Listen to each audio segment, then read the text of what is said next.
Welcome to Built in the Bluegrass, a podcast dedicated to cool stuff made in Kentucky. We want to share with you how it was made, why it was made, and the story behind it.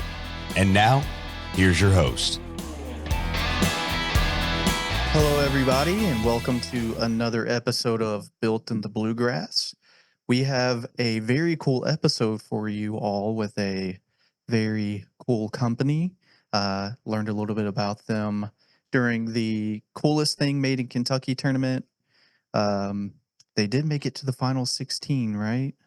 Yes, we did. Yep. And luckily, we got to be the spotlight sponsor. We didn't get to do a spotlight just because of schedule reasons, but we parlayed that into a full episode. So you're getting the bigger spotlight here today. We'll take it. Good. We have Tiffany Somerville here. She's the co-CEO of SpanTech, and I'll just let her introduce herself and let her tell us a little bit about her company and what they do. Good morning, Tom. We're so thrilled to be here. My name is Tiffany Somerville. We are a family-owned second-generation manufacturer here in Glascow, Kentucky. The business was actually started in my parents' garage back in the 70s. So it's pretty awesome to be here and to be able to build something in Kentucky. My sister and I both are here. We've been here about 9 or 10 years. We worked in the business when we were younger. We came back to kind of help our dad. He's kind of semi-retired, so we get to come back, and we've been here about 10 years helping run the business, and we're just really grateful. It's super fun. We both had she had a background in the healthcare industry, and I was in the e-commerce industry, so we were coming back to something that manufacturing, which it was our family's business, so we knew a lot about it, but we didn't know a whole lot about it. But let me tell you how much fun it is to build cool things. That is really, really fun, and to do it in Kentucky is even better. Yeah, that's our MO here, Built in the Bluegrass. What do you make and how do you make it? What raw materials do you use is kind of what we want to learn about. And people don't know how many things are actually made, right in your own Kentucky backyard.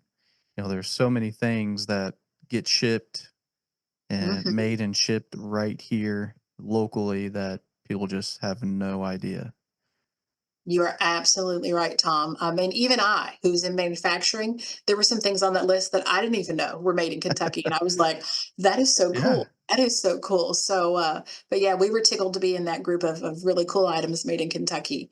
But we are a material handling company. So we design custom conveyor systems. So when you think about, look at the products on your shelves that you see at the grocery store, whether it's, gummy bears or toilet paper or bottles of Coke, any of those kind of items, they have to be delivered to the grocery store. In order for those to be, bottles have to be made, they got to be filled, they got to have caps put on them, labels put on them.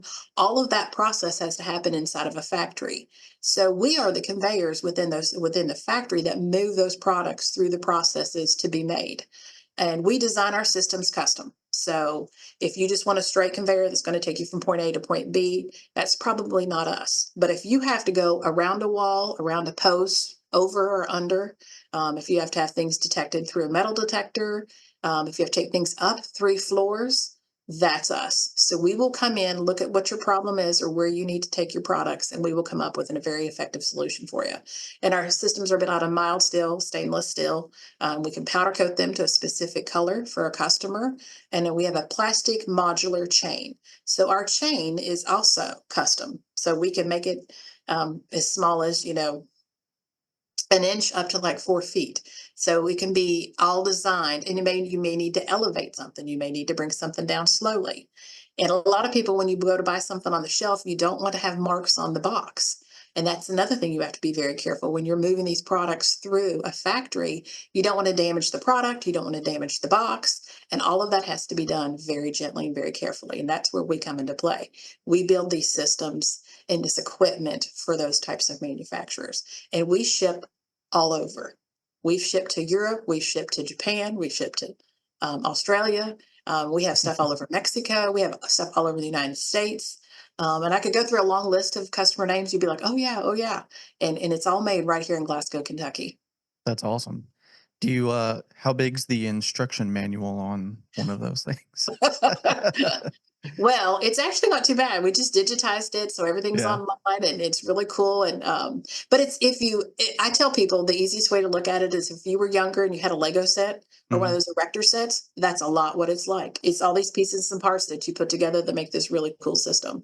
And we build it here, and then we'll kind of break it down into sections, and people put it back together. But it's really simple to do. I mean, I think I was in my first 30 days back. I built one and I was so excited. I came in, I'm like, look what I did, Dad. I built this conveyor and I was all proud of myself. And he, my dad in typical fashion goes, man, I hope that one doesn't come back. Right. It did Uh-oh. not. For the record, it did not. It's still out there Yeah, and running. solve some problem. Yeah. Yeah. So let's talk about you all are probably from Kentucky. Why have you chosen to stay in Kentucky? Has it ever come up that, maybe you've looked at other locations or uh how's that gone for you all thus far? Yeah, we were actually, my father relocated here when we were very young. So we came from Ohio down to Kentucky. And I mean, I think my brother was a baby. I was maybe 3, my sister was 5. But we were really raised here in Kentucky. And then that's one of the greatest things I love about Kentucky is being able to raise kids here. It's a wonderful, wonderful place to raise your family, and the school systems are great. And the people that you work with are great. The people that I'm able to employ and hire here, they're like family to us. They really are. We love and care about each one of them. Our customers, and we even have customers in Kentucky. I mean, there's just something special about Kentucky. And I get to travel a lot with this job. And they always joke this just happened to me. This weekend I was in New York City and they're like, oh, Kentucky Fried Chicken is the one thing they always ask me about. And then they'll ask me about the Derby Yeah. and maybe bourbon. Right. But Kentucky Fried Chicken always comes up first. But everybody always they love people from Kentucky because they're just kind in nature. We actually just built our first manufacturing plant here. We had lease buildings prior to. Mhm. And when we were looking at a place to, like, okay, we're going to build our own building here. Where are we going to do it? We knew there was no other place but Kentucky to do it. And really, our favorite was Glasgow, Kentucky. So we built our facility here just about 2 years ago and could not be more happy. Nice. That's really awesome. This is Frank Gemley with the Kentucky Association of Manufacturers, proud sponsor of Built in the Bluegrass. For over 100 years, CAM has served our state's manufacturing industry through advocacy, workforce development, education, and training, as well as cost-saving benefits for members. Fighting for manufacturers is what CAM does best, representing the industry in both Frankfort and in Washington, D.C. Whether it's advocacy, offering discounts, or group health insurance, CAM has its members covered. Learn more and become a member by visiting cam.us.com. How many employees do you have? I think we're got right around 94 right now. 94. Okay. Pretty big operation. Yeah.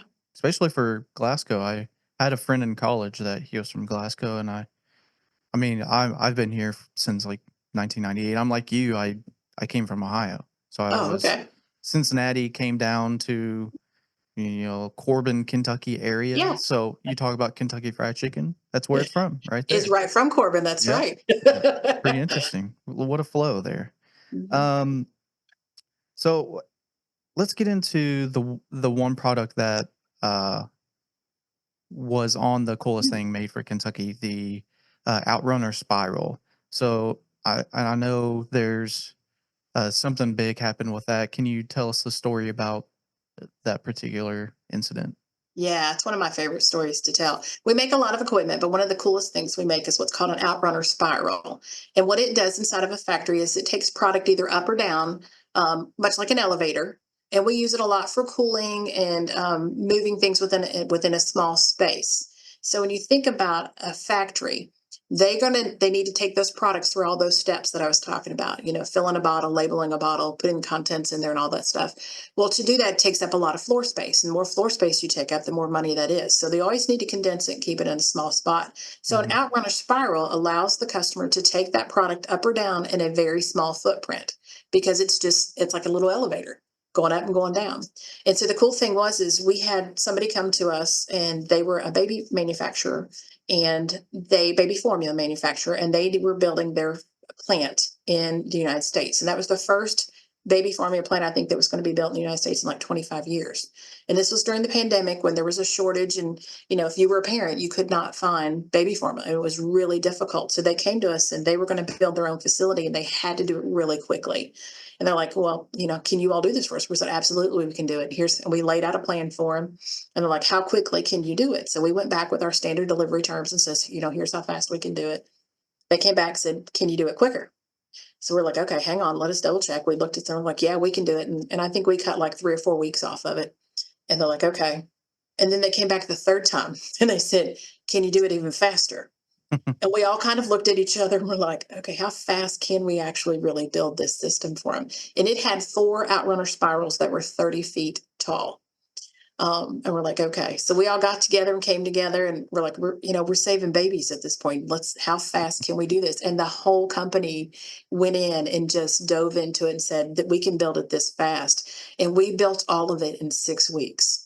And it was a pretty massive system. I mean, that normally would have taken us about 18 to 20 weeks to get done and built. And we built it all in 6 weeks, which was absolutely fabulous. And we even got a call from the White House.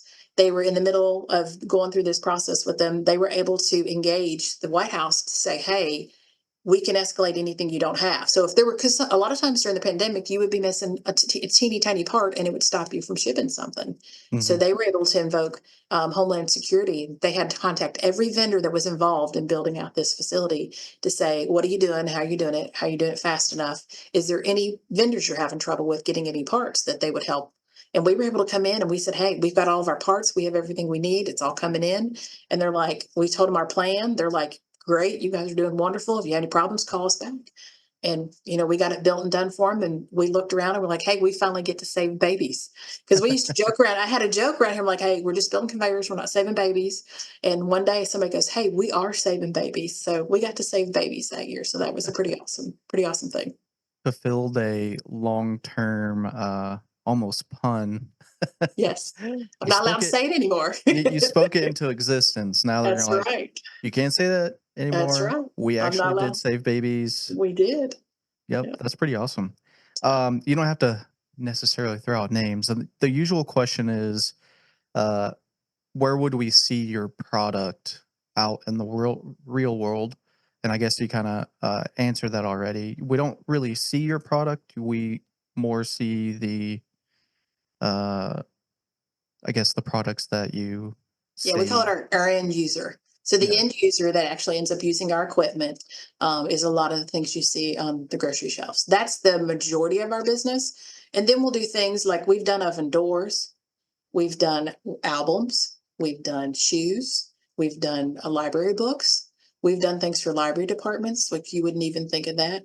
But yeah, if you're walking down your grocery store aisle, you'll see a lot of our things that are running on SpanTech conveyors. So yeah. And I was even in New York City.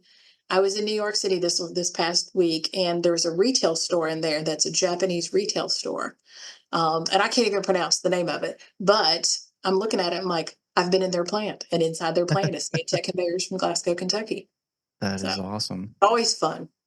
So you guys have a bit of a global reach, even though people think Kentucky's pretty small. Yep, it goes. We ship out. We ship them everywhere. That is awesome. Well, any parting words? Do you want maybe shout out your contact information if anybody is either in the Glasgow area, in Kentucky, really the world, if they're listening and they have any trouble moving their product from anywhere in their plant? Absolutely. We are SpanTechConveyors.com.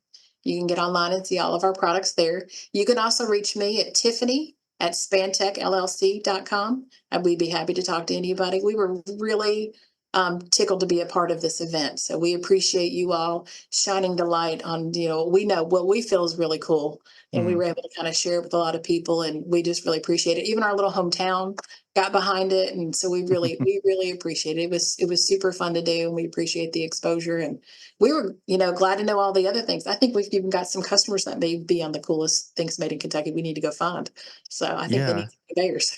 there was quite a few on the list that we'd already spoken to and had episodes with, which is cool to see that they're I don't know if we helped them with that at all, but hopefully we did. Hopefully we brought a little bit of spotlight to all of those other companies that are on the list. And now you all will be sure. a Built in the Bluegrass alum.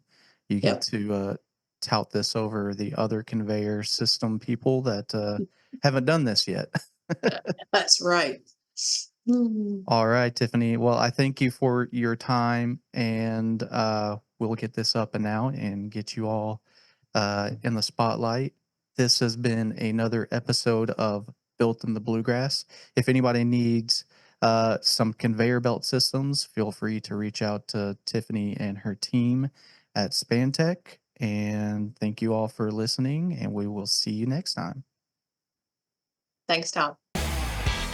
Thanks so much for tuning in to this episode of Built in the Bluegrass. We hope you're leaving this episode with a better understanding of the cool stuff made in Kentucky. If you haven't done so already, make sure you're subscribed to the show. This way you'll get notified as new episodes become available. Until next time.